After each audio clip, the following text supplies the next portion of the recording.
think the idea first came out of seeing how many of these kids were turning up to Anzac Day ceremonies, both at the beach and in town on Anzac Day.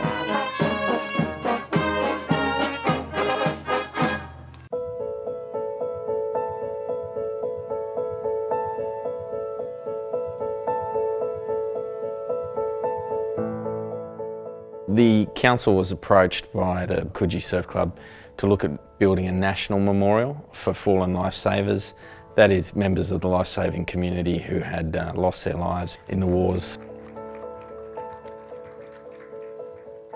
It was initially going to be a memorial for fallen lifesavers at Coogee and in the local district, and then we had so much support from all levels of government that we decided that this had to be a national memorial.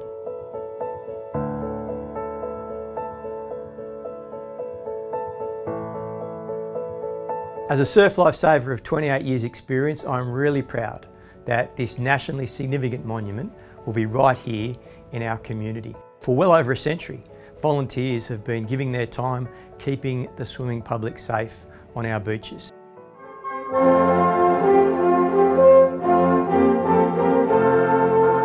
Surf Lifesaving Australia, or in its original form, Surf Bathers Association of New South Wales, was formed in October 1907. Coogee was one of the 8 foundation clubs. Then we were hit with World War I and Surf Lifesavers signed up in big numbers. They saw their work in the military as an extension of their service in the community. The lifesavers, their duty is to preserve life and to help people. And when the call came for them to go to war, they volunteered, they didn't shirk it.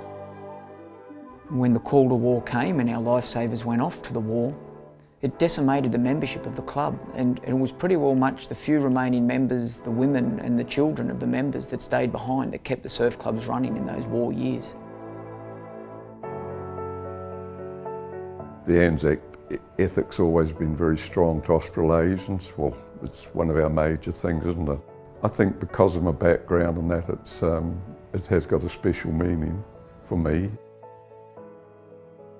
Alan has just been a treasure since the moment we found him. His initial sketchings and then his modelling was just fantastic. And when I first saw that first model, the hair on the back of my neck stood up. The model was about 500 mil and scaled up 4 times. We got just over 2 metres on the life size. I thought it was very good. It was very typical. You have the lifesaver and you have the soldier.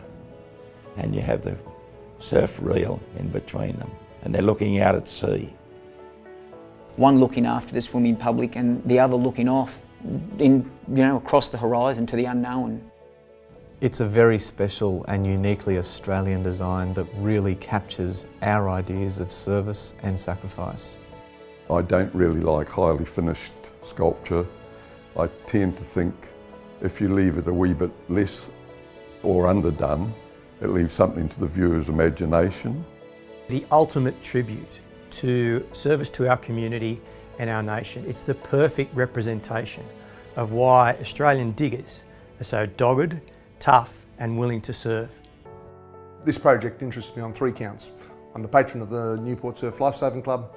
I was saved by lifesavers, my father was saved by lifesavers. I have a deep ingrained respect for lifesavers.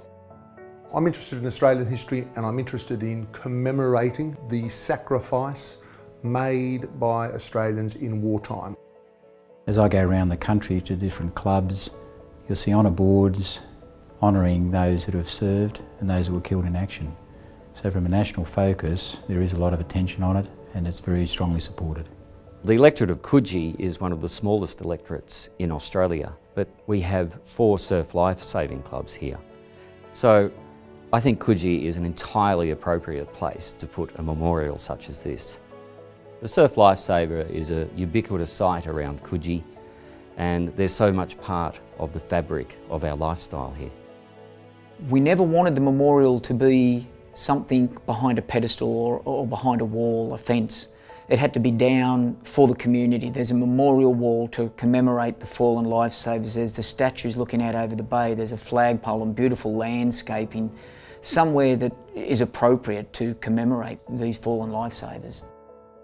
I think that everyone that comes from all around Australia to see the names of the various persons on it, that they'll be impressed with it too. And many photos will be taken of that their grandfather or a relative whose name is in that place, the only one in Australia. The centenary of Anzac is the perfect occasion to unveil this tribute to surf lifesavers and those who've served our nation.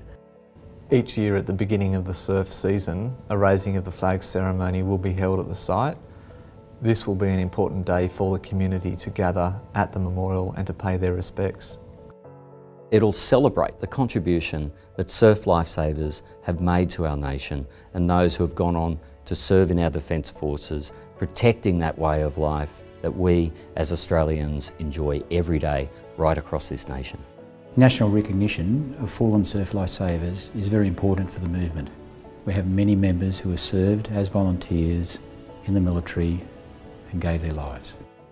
While I can't, particularly in the First World War, make sense of why, my primary feeling is the least we can do, those of succeeding generations, is to remember them. Their service is our heritage, and that's why it's most appropriate to build a national memorial to them. They shall grow not old, as we that are left grow old. Age shall not weary them, nor the years condemn. At the going down of the sun, and in the morning we will remember them, lest we forget.